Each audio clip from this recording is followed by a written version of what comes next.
Welcome to our Sociology of Education webinar series. Today, we have a wonderful session on radical approaches to researching Black youth, reclaiming cultural wealth, and challenging anti-Black racism in data surveillance. This webinar is hosted by the Canadian Sociological Association and the Canadian Association of Sociology of Education. I would like to start with the land acknowledgement. While we meet here on a virtual platform, we should take a moment to recognize the importance of the land on which we are each located. We acknowledge the territory to reaffirm our commitment and responsibility in building positive relationships between nations and in developing a deep understanding of Indigenous peoples and their cultures. From coast to coast to coast, we acknowledge the ancestral and unceded territory of all Inuit, First Nations, and Métis peoples. We invite you to learn more about the territory on which you reside. Visit the website that is indicated on your screens at your earliest convenience.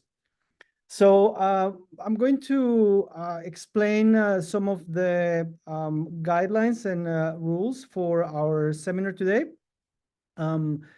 We engage in a conversation in a virtual platform, and the Zoom-generated closed captioning will be available for accessibility as a live transcript.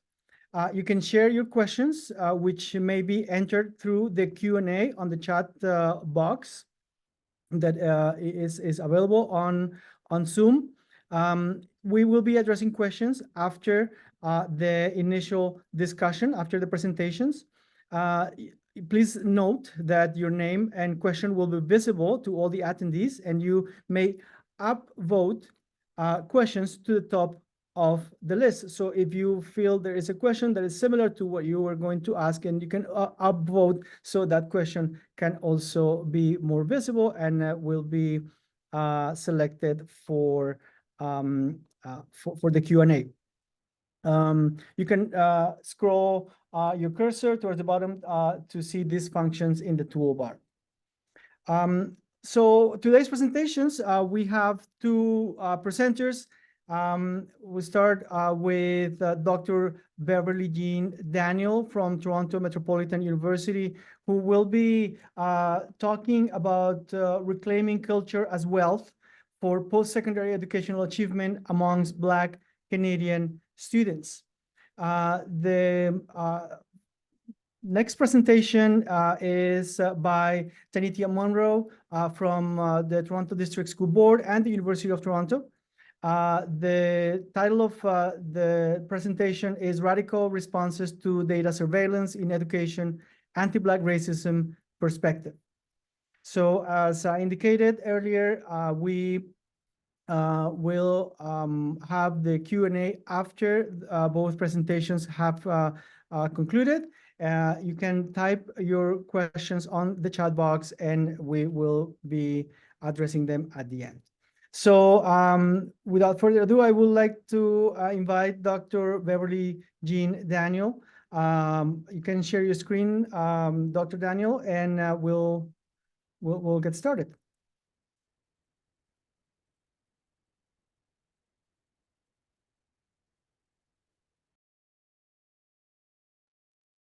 Hey, good morning, everyone. And thank you so much to Alana and team for allowing me to be here today. And thank you, Ms. Tanitia, for being on this panel with me. So the title of this project that I'm speaking about today is Reclaiming Culture as Wealth for Post-Secondary Educational Achievement amongst Black Canadian students. So in terms of the background of the study, what I wanted to do was sort of move beyond the way in which schooling is spoken about in relation to Black students. And my argument has always been that we've been told that approximately 40% of Black students drop out of high school or do not effectively complete high school, but it also then means that 60% of them do. And we know that many of them go on to post-secondary education, but we weren't really doing research to figure out, well, how were they succeeding? How did the Dr. Butlers get through? How did the up and coming Dr. Monroe get through? What were the strategies and the practices that they were using? So what I wanted to do was to identify the factors that promoted post-secondary engagement and retention amongst Black students, to identify the forms of cultural capital that supported their journeys, to edify the links between positive racial identity and post-secondary completion, and finally, to challenge a narrative of pathology and deficit in relation to Black students' experiences. And in terms of this last one, it is by no means an indication that Black students are not having difficult experiences. However, we know that all students have challenges, but there's a particular way in which we narrate Black experiences that are very much oozing, I would say, with anti-Blackness. And what is then happening in terms of what I'm seeing with the students is that because they are so exposed to these narratives of deficit, they themselves begin to internalize some of it. But once we begin to change how we talk about the experience of schooling for our students, what I'm seeing in my research is that there's a shift in terms of how they even understand the narratives of possibility and what they can aspire to. So my research is also positioned in such a way that I've been doing work, as I frame it, from preschool to PhD. And what we're seeing is a really pervasive nature of anti-Black racism in schools and society in terms of how Black students are experiencing the space. So in some of my research, I'm looking at early childhood education environments and the way in which the messaging around Black student capacity is already being targeted or diminished in those early childhood education environments, wherein which Black students are being told what they can and can't do, what types of play they can engage in, or even things that we don't think about, such as whether or not they're allowed to be in the sandbox with other kids, whether or not they're allowed to play on the swing with other kids, whether they can be the princess in acting out plays in their school environments. So we're seeing it all the way through. And one area that really hasn't been looked at quite consistently has been the post-secondary context. Right? So in terms of this particular study, which looked specifically at the forms of cultural wealth that support Black student engagement and perseverance, what I did was I interviewed approximately 28 participants. 22 were female, 6 were male, 6 PhD students, 6 masters, 10 BAs, and 6 also in the college system. I drew upon participatory action research, wherein which I really wanted the students themselves or the participants themselves to determine how the research would unfold. We came in with a frame, but it was really up to them to take that frame and think through how it would unfold. We had a number of individual interviews, but it's not everyone who participated in the same way in the project because of the way in which we were trying to support the project. Some participated in individual interviews. Some participated in focus groups. Some also participated in some small groups, right? So even 2 or 3 students, which I've been sort of using the term of sort of a research pod. And what I was doing with the research pod is that I would assign one researcher to a specific group of students, and then that researcher would follow that group of students throughout the entire process. And the process essentially lasted approximately 6 months in terms of the data collection, because you would have, again, as I said, some people being interviewed individually. There were times they would come back and meet with the group. There were times that the group was split up in different ways. And then really engaged in a hermeneutic analysis, wherein which some of the participants also had the opportunities to write their reflections. And this became really interesting because what we were finding is that some of the questions we were asking during the sessions that students didn't think they had a response to, a number of them would then write us after the session to sort of explicate their responses, which became another sort of data collection method. And it was interesting in terms of being able to sort of think through what might Afrocentric theory add to how we do research. And what I found interesting about this project was that it didn't simply mean that you did an interview or you did a focus group and then it was done, right? It was a completely iterative process wherein which the participants would have time to think about something. They could come back to us. They could continue the conversation. They could move in and out of different groups that allowed for them to continue to expand and reflect on their understandings and their dialogues with regards to what was this thing called cultural wealth and how did it frame their experience of schooling. So the three primary frameworks were cultural wealth theory, Afrocentric theory, and critical race theory. So there were three main principles of Afrocentric theory that was built into this project. One, incorporating African values in education. Right, so that framed some of the questions that we asked. So what did you learn from your community and culture that facilitated your educational journey? How have you been able to incorporate your culture into your educational journey? We also focus on community control and institutional building, recognizing that they had to put the community at the center of their work. And we also then wanted to know what were the learnings and the ideas from the community that could then influence and inform how institutions develop them, which I'm not going to get into that piece today. And also stressing the importance of a victory mindset as opposed to an oppression-based mindset. And again, this does not mean that you don't know about structural violence or you don't know about anti-Black racism, but it was more about how can you engage in your own sort of agency in terms of addressing some of the issues at play. And the cultural wealth piece defined as a sense of group consciousness and collective identity aimed at the advancement of the entire group. And I think what was interesting again in this project is the way in which the participants themselves, because they were able to navigate within and through different groups, they were also able to build supports for themselves amongst the participants. Right, so that really allowed not just for us to examine what they came in with, but how is it that through the process of research, we were also able to build community, right? So the key aspects of community cultural wealth are aspirational wealth, which is, the idea that you can aspire to be something.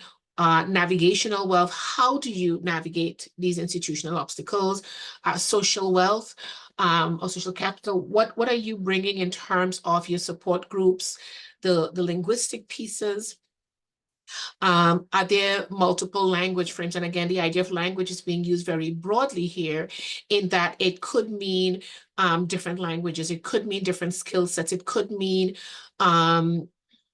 how might arts and storytelling inform how you navigate space. The familiar piece, does the family support you in terms of how you navigate space? And resistant capital, how does the family, or how do you learn to resist oppressive systems? So these are the key aspects of cultural wealth. And what was sort of showing up in my work is what I'll talk about in the next few slides. So I wanted to also highlight, why are the students leaving? So my work, which was sort of initially informed by the work of Tinto, it was supported in, I should say my work sort of supported what Tinto's initial work was saying, that they're experiencing academic difficulties. And what came out from this is that for so many of the students, they were not effectively prepared for a post-secondary environment. So when they showed up in that space, they didn't always know what to do or how to do it. Or even if they were experiencing a challenge, they weren't sure what were the appropriate avenues that they could access in order to be able to address those challenges. difficulty articulating educational and occupational goals. Many of our students, they've shown up in university, but they don't know what they're doing in university. And this has continued to be a challenge because they're essentially stuck building debt, but not necessarily knowing where they're going. And the third one, difficulty becoming incorporated into the life of the institution. Many of the students continue to feel disconnected to the institution. And a significant part of that disconnection comes from the racism that they're experiencing throughout the institution. So, for example, what are the experiences that they're having in the classrooms with their classmates who are excluding them from participating in groups, or who are minimizing their potential contribution to the classroom. We see it in terms of the way in which they're interacting with academic staff who have lowered expectations of them and who limit the options that they have. And as well, when they attempt to access support services, for example, counseling services, the way in which that is really not considered to be a racially affirming space for them, nor does it include or engage with racially affirming models of care, which means that the students are experiencing additional trauma when they're trying to access support services. So what's showing up in my data is that the aspirational capital is something that a lot of the students have been exposed to, and that but part of it is that they're aspiring to achieve as a way of challenging the stereotype. Right. So it becomes this sort of additional level of stress that's placed upon them, in that they're setting their goals exceptionally high as a way of challenging racism. Right. It's not sort of a natural flow in terms of, I want to be an engineer, or I want to be a doctor, or I want to be an artist. It's more emerging as a case of, I don't want to be the stereotype. Right. So, and I think what this does is that it sort of provides some indications as to how we may need to support Black students in terms of planning their aspirations. The familial piece was also really interesting, and they talked about the cultural knowledges and the words of motivation that they got from their family and their extended family members, who essentially provided a safety net for them. They did, however, say that because their families had not necessarily navigated the post-secondary landscape here in Canada, it was really difficult for the families to support them in the ways that perhaps families who had been through the system would be able to provide support. So in as much as the family became a safety net for them in terms of a place that they could return to, the family wasn't necessarily able to help them figure out how to navigate the post-secondary landscape. And this is where the issue of navigational capital comes into play, that they had to source mentors and guides, and to find people in the institutions that were like them, so that they could figure out how to navigate those spaces. In terms of the social aspect of it, they found that they had to identify peer groups where possible. And in some cases, when they were, for example, the only Black student in a PhD program, they ended up having to make connections to other graduate students in different institutions. And I think what was interesting about this project is that I didn't look at participants in only one institution. I think there were 8 or 9 institutions that we looked at. And so what the process of the research also afforded the participants was that they were able to connect with even more people across other institutions, which then helped to build their social network, right? So I think that would be an interesting research model to look at. So it's not just research for research sake or research to find information, but it also becomes research as bridge building. The resistant capital, that one was an interesting one as well, where in which the parents were giving them almost sort of these mixed messages. You have to be strong, you have to fight, you have to stand up, you can't let them destroy you. But on the other hand, still expecting them to to not challenge the system too much. Right. So it's almost as though they were getting these sort of mixed messages. But what they also talked about in terms of the resistant capital is that for many of them, their parents did not understand racism and its manifestations. So it meant that the parents didn't necessarily talk to them about racism specifically, right? They told them, you got to survive, you got to do well. But there was no sort of clear indication as to what does that mean? How do I do that? What is racism going to look like? What do I do when the racism happens? So they were still being left to sort of navigate these pieces on their own and through their peer groups. In terms of the linguistic capital, there was no clear pattern that emerged in the data. So the students or the participants did not necessarily indicate that having access to these sort of multiple language possibilities had an influence on how they navigated institutional spaces. Primarily, I would assume, in terms of my analysis, all of the spaces that they were in were English-speaking spaces, and they were all fully fluent in English. So there was never necessarily a need for them to bring in the multiple linguistic forms of capital and wealth that they experienced in their community. Okay. So what is this pointing us towards? One, it's really important for us to really reconceptualize the narrative of schooling in relation to Black students. We cannot continue to speak about Black students in terms of trials and tribulations. We have to speak to them in terms of aspiration and possibilities. We have to provide intentional supports and direction. We've thrown them into these post-secondary environments, and they are getting lost in the environments. And like I said, this is showing up whether they're in the college system, the undergraduate or the graduate systems. And so even PhD students who we think are doing well are still struggling. We need to create spaces that they can bring in the knowledges that they have from their communities.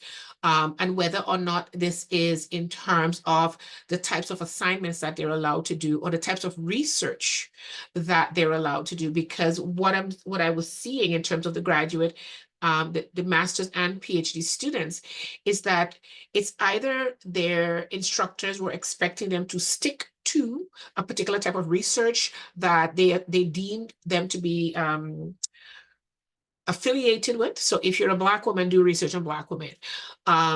Or they were not opening opportunities for them to research outside of the box, right? The other aspect of that is that when the students did attempt to look at research that was related to their communities, they were then being turned or pushed away from doing that, in part perhaps because their instructors did not necessarily have the understanding of those areas of research, or because it was not necessarily seen as a viable area of research, right? So they're getting sort of hit on both ends. It's either stick to what you know, or what you know is not relevant. We have to ensure that the students have access to racially affirming spaces, because that is key to their mental health. Because what that also allows them to do is to explore and understand what race and racism looks like within the post-secondary sector, and to develop strategies for dealing with it. But the challenge that they're having is that when the racism happens, sometimes they're not even fully aware that it's racism until well after. And I can think of one interview we were doing when one of the PhD students talked about going in to seek counseling.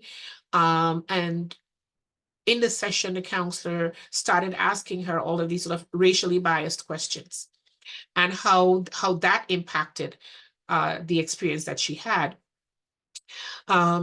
But she walked away from that experience with the counselor thinking that, well, maybe she was doing counseling wrong, as opposed to recognizing that the counselor did not necessarily have the racially affirming perspective that would allow for her to be able to deal with it.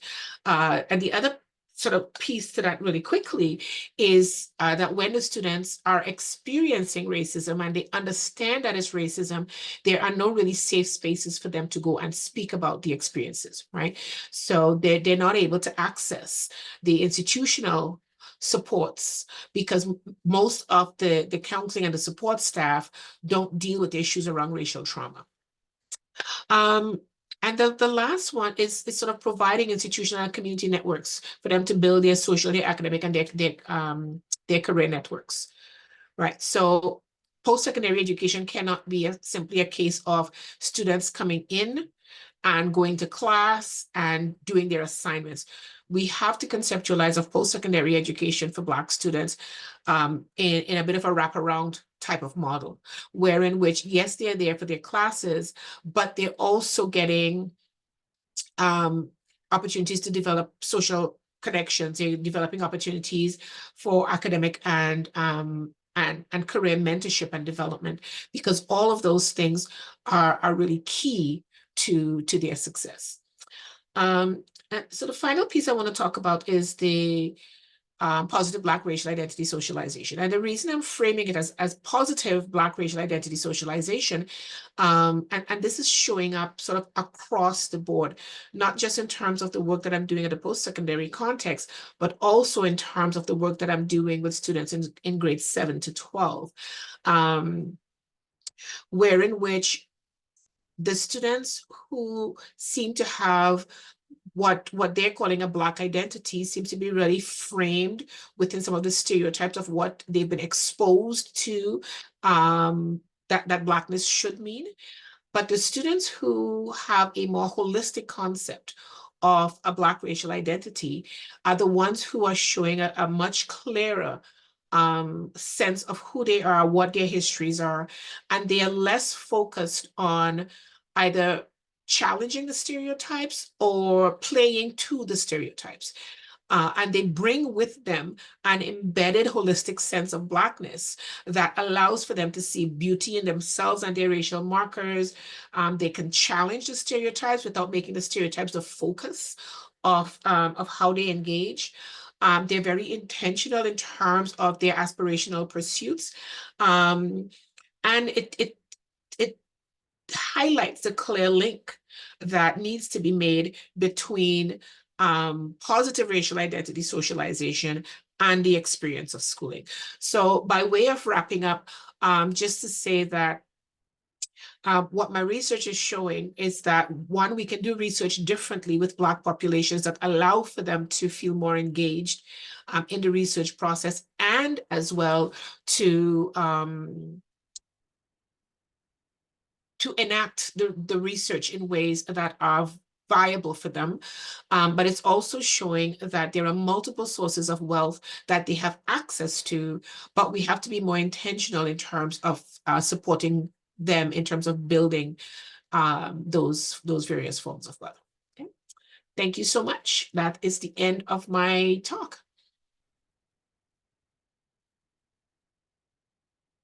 Thank you so much, Dr. Daniel. Let's open the floor for Tanitia Monroe from Toronto District School Board, who will be speaking to us about radical responses to data surveillance in education and anti-Black racism perspective. You can go ahead, Tanitia.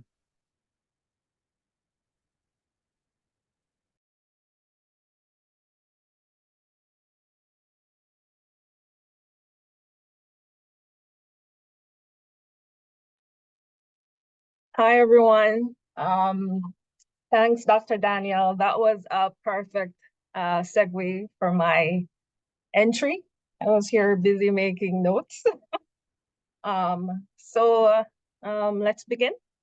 My name is Tanitia Monroe. I'm a doctoral candidate at OASIA University of Toronto. And my talk today is around challenging anti-Black racism in data surveillance in K-12 education. Okay.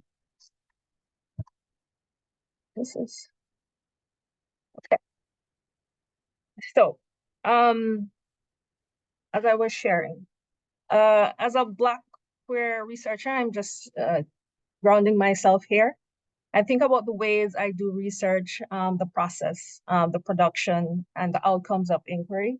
And as I said, as I was listening to Dr. Daniel, I was over here nodding away at some of the processes that we have to put in place when we're doing research with community. So it also, for me, I think about how do I represent students and community when I conduct research.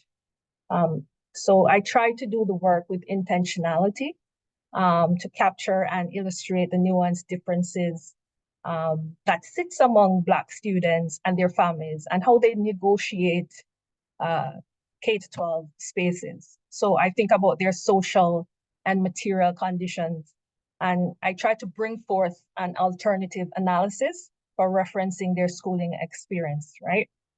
I also think about the ways in which I support the work that I do with my colleagues when I work with K-12 students, Black students especially. So there's a conscious choice that I do, and this signals my attempt not only to explore thematic content when it comes down to data, but I also attempt to, in a way, I don't want to violate the students that I'm working with. I don't want to violate the Black families that I work with. So my obligation then today, tomorrow will always remain the same. That is how to be extra vigilant on how I critique the use of data, how it is constructed, how it is then relayed back into communities. And I also begin this conversation with two questions. How we collect data responsibly? How do we collect data responsibly? How do we accurately represent the communities that are surveyed, right? And do researchers allow for and incorporate community input? So, pretty standard. Data sits at the center of power, right? Data can either serve as both an engine for change or a proponent for status quo. As Black students orient themselves around normative social order in any K-12 space, even post-secondary space, they may be unaware of how data continues to reflect discourses of marginalization, at risk, and exclusion, right? The choices about how we put our trust in data, what to believe, and why sometimes it is true are around how they are constructed is most times problematic, right? When we look at large data sets. Instead, I think we need to think about which version of truth will prevail, when reports get published, when these documents go out into the community and it's telling a story about students and families. We also have to consider how teachers internalize, and educators in general, internalize these dominant narratives of the ways that rationalize inequity and exclusion rather than acknowledging oppression as systemic and structural. Black students, for me, may come to an understanding of various forms of power, even domination in education as natural, right? It becomes part of their lived experience and at least unchangeable for them. You're just like shrug their shoulders most time and say, it is what it is, and go through their daily lives. And that for me bleeds into trauma, a traumatic experience. So again, what does big data sets reveal about Black student experience and how they fare off in schools? How are people analyzing school discipline data? That's a big example for me because it's used so often, right? I talk about suspension and expulsion of Black students.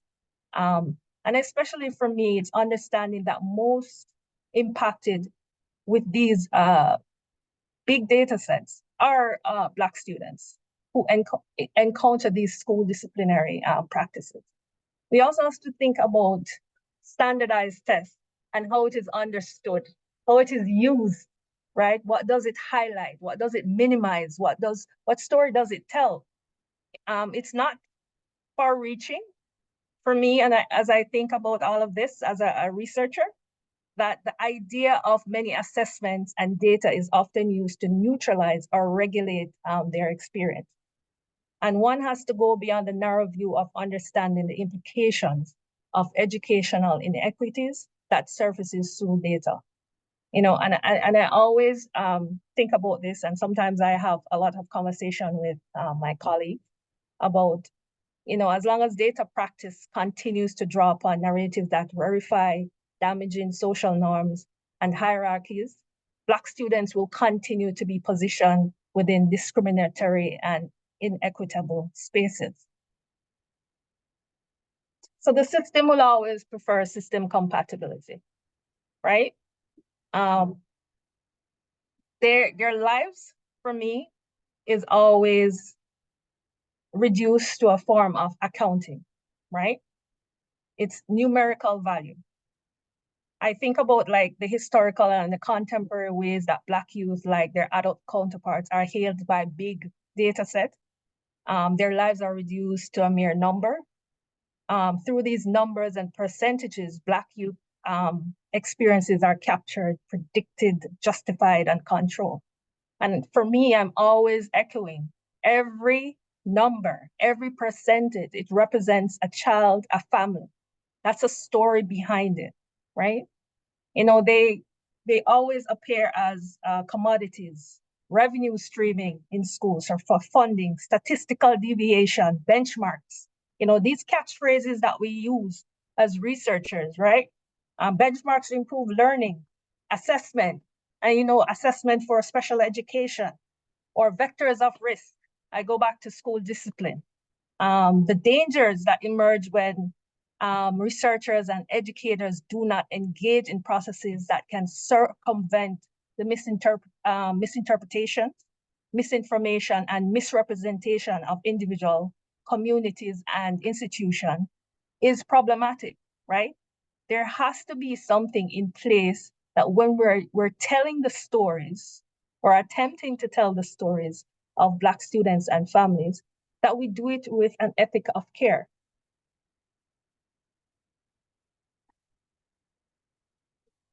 So again, addressing the complexity of research and data.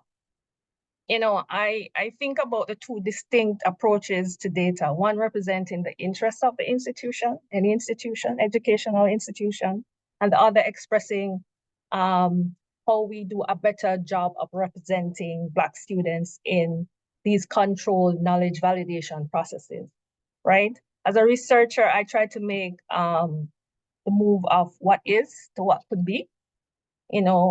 I'm always questioning myself and what I'm doing. What is my responsibility to all of this? We can think about education experience for students who are not white, middle class, able-bodied, heterosexual, and how it diminish their experiences, right?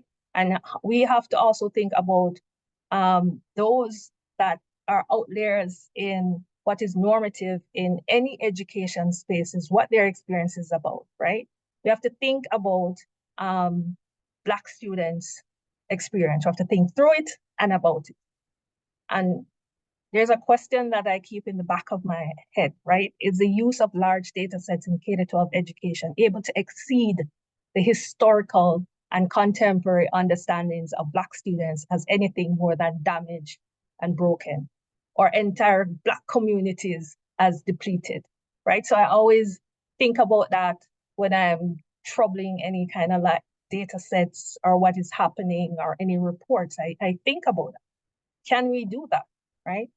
And I also ask myself, what difference does it make when researchers doing this work hail from communities that experience a particular type of erasure, violence, and anti-Blackness, right? We know the experiences should be valid, but in an evidence-based, data-driven environment, experiences are dismissed, right?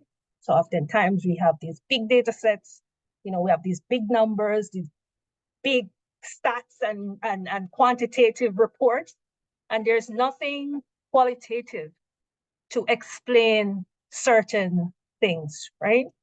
So these are just some of the tensions that I grapple with. So data must be re-envisioned as a tool for inclusive prosperity that empowers, right? When data is collected and communicated carelessly, data analysis and data visualization have an outsized capacity to mislead, misrepresent, and harm communities that already experience inequity and discrimination. So how can schools and districts strive to collect, interpret, and use data about Black students and families in purposeful and self-reflective ways? And I also think about the ways data travels like a virus through the institution and becomes policies and practices and relationships and fights and identities, and, we have researchers and scholars and policymakers that actually need, and I go back to this phrase, to approach the ethics of care, right?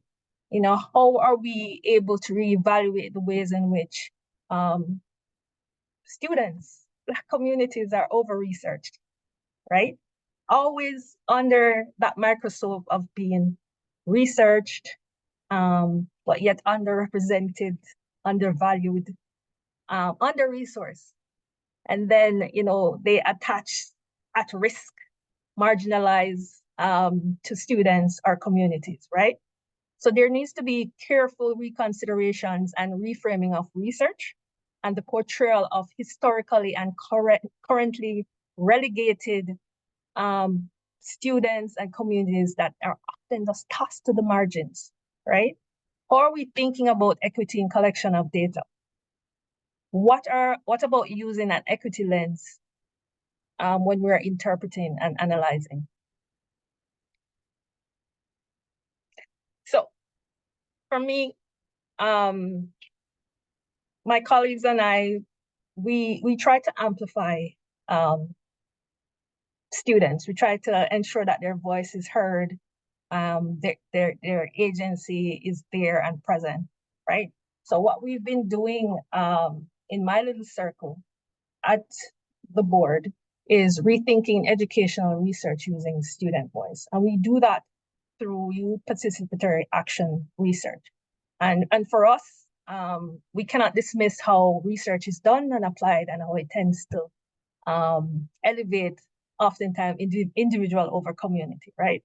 So, and we also can't not think about when knowledge from academic and professional research-based institutions have value, or it is valued over the organic intellectualism of those who are most affected by educational and social inequities or the same research, right? So for me, and I draw on my colleagues as well that do this work with me, is we recognize that we can never fully tell a Black student's story, right? Or none of us can be named as expert in anyone's lives when we're doing research or collecting data, right? So what we do is we've been using this alternative method to center and amplify Black student voice, right? As you can see on the screen here, what it does, right? So it engages in rigorous research inquiries, and it represents a radical effort in educational research, right? To take inquiry-based knowledge and production out of the sole hands of institution and into the hands of youth, right? It's their lives, their experience. They can tell us about it, right? And it also challenges the traditional traditions of social science, most critically on the topic of where knowledge resides, right? Projects like these are released like a collection of refusal, right? So through Black youth engagement and their own experience and their own critique of the world around them, they're able to present, they're able to disseminate their own knowledge and do all of that, right? So we do that in my world at the board, and it's been faring out well, right? So in conclusion, I think about, like the ordinary ways of producing data that plays a significant role in making up the meaning of Black students' life in K-12 education. And I also think about, you know, as I said earlier, an ethics of care, and how we should use that to support the extraordinary activities that often comes, you know, with the experiences of Black students, communities, families, right? The discrimination and anti-Black racism that becomes normalized and reproduced as part of their story, right? Users of data must take a responsibility for its effects. It also requires researchers to be exposed to theories, perspectives, views, positions, and discourses that emerge from experiences and points of view of Black communities, families, and researchers. And I leave it there until Q&A. Thanks.